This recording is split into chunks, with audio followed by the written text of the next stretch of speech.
ये बहुत अच्छा किया बेटा, तू आ गई। मुझे तो लग रहा था कि शायद इस बार दिवाली पे तेरा आना नहीं हो पाएगा। अरे पापा, ऐसे कैसे नहीं आती? दिवाली तो अपनों के साथ मनाई जाती है ना, तो अपने घर तो आना बनता ही था। हाँ, ये तो बात है। अच्छा ये बताइए, पूजा कहाँ है? वो दिखाई नहीं दे रही। वो किचन में होगी, शायद काम कर रही होगी। ठीक है, मैं उससे मिलके आती हूँ। जी आप समझने की कोशिश तो कीजिए। अभी हमारे पास पैसे नहीं है। आप थोड़ा सा टाइम दीजिए, करते हैं कुछ। पूजा, अरे दीदी आप कब आई? बस अभी थोड़ी देर पहले। तू बता, तू किससे बात कर रही थी? अरे दीदी बच्चों के स्कूल से फोन आया था। क्या कह रहे थे? वही फीस के लिए, 2 महीने से फीस जमा नहीं करी है। तो उन्होंने साफ साफ कह दिया कि इस हफ्ते का फीस जमा नहीं करी ना तो बच्चों को स्कूल से निकाल देंगे। पूजा, तूने बच्चों की स्कूल की फी क्यों नहीं जमा की? पापा ने सैलरी नहीं दी क्या? नहीं नहीं दीदी, साहब तो एकदम टाइम से सैलरी दे देते हैं। वो हमारे पति है ना, वो पैसा टिकने ही नहीं देते हैं घर में। सारे पैसे शराब में उड़ा देते हैं। एक तो कोई काम धंधा भी नहीं करते हैं, तो कहाँ से पैसे बचेंगे घर में? पूजा, ये तो गलत बात है। उल्टा तेरे पति को तेरे घर के खर्चों में मदद करनी चाहिए।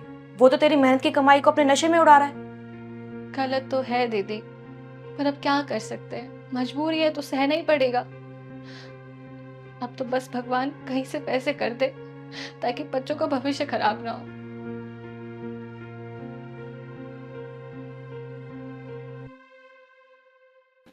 बेटा ये जाएगा मल्होत्रा साहब के यहाँ, और ये शर्मा जी के घर। ठीक।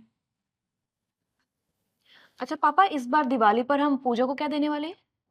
पूजा को तो मैं दिवाली पर पैसे दे देता हूँ, तो जो इसकी मर्जी होती है ले लेती है। अच्छा, लेकिन इस बार आप इसे कुछ मत देना। क्यों? क्यों क्या पापा? वो घर का सारा काम करती है, उसकी उसे सैलरी मिल जाती है। अब अलग से कुछ देने की कोई जरूरत नहीं है। अरे मगर फिर भी बेटा। बस कुछ नहीं, मैंने कह दिया ना, कुछ भी देने की कोई जरूरत नहीं है। और वैसे भी इस बात का पूजा को कोई बुरा भी नहीं लगेगा, है ना पूजा?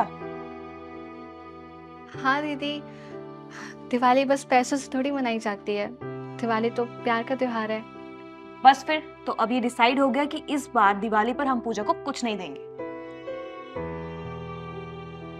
आप क्या कह रहे थे?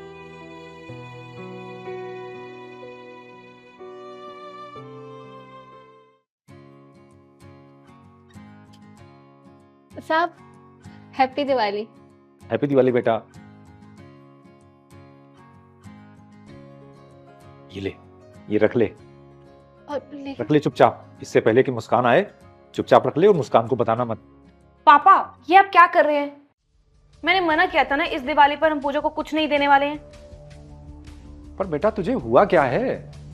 ऐसा तो तूने पहले कभी नहीं किया, फिर इस दिवाली तू इसे पैसे देने से क्यों मना कर रही है? क्योंकि इस बार दिवाली पर हम पूजा को कुछ और देंगे। कुछ और? हाँ, ये ले पूजा। ये क्या है दीदी? ये एफडी के पेपर्स हैं। मैं तेरे नाम की एफडी बैंक में खुलवा रही हूँ, जिसे सिर्फ तू इस्तेमाल कर सकते है, तेरे अलावा कोई नहीं, तेरा पति भी नहीं। और जल्दी से इस पे साइन कर देना और साथ में मेरे साथ बैंक चलना। और ये रहा तेरा दिवाली का बोनस। अब तेरे बच्चों को स्कूल से कोई नहीं निकालेगा। इतने सारे पैसे दीदी? ले पूजा, जितना तो इस घर के लिए करती है ना, उसके आगे तो ये कुछ भी नहीं है। तू है तो मैं हूँ, पापा है, ये घर है। और देखना, शादी के बाद ना मुझे हमेशा पापा की चिंता सताती थी कि मेरे जाने के बाद पापा का क्या होगा, पापा का ख्याल कौन रखेगा। लेकिन जब से तू आई है ना, मुझे किसी चीज की टेंशन होती ही नहीं है। तू पापा का ध्यान और इस घर का ध्यान ना बहुत अच्छे से रखती है। और तू मेरे लिए कोई काम वाली नहीं है, हमारे परिवार का हिस्सा है। और अपनों के लिए जितना करो ना, उतना कम होता है। दीदी आपकी बातें सुनकर मेरा मन भर आया। मैं आपको कैसे शुक्रिया करूं, मुझे समझ नहीं आ रहा है। खुशी के मौके पर रोते नहीं है, खुशियां मनाते हैं। हैप्पी दिवाली। अच्छा, अब इमोशनल बातें बहुत हो गई, जल्दी से रेडी हो जाते हैं, अभी पूजा भी तो करनी है। हाँ चल।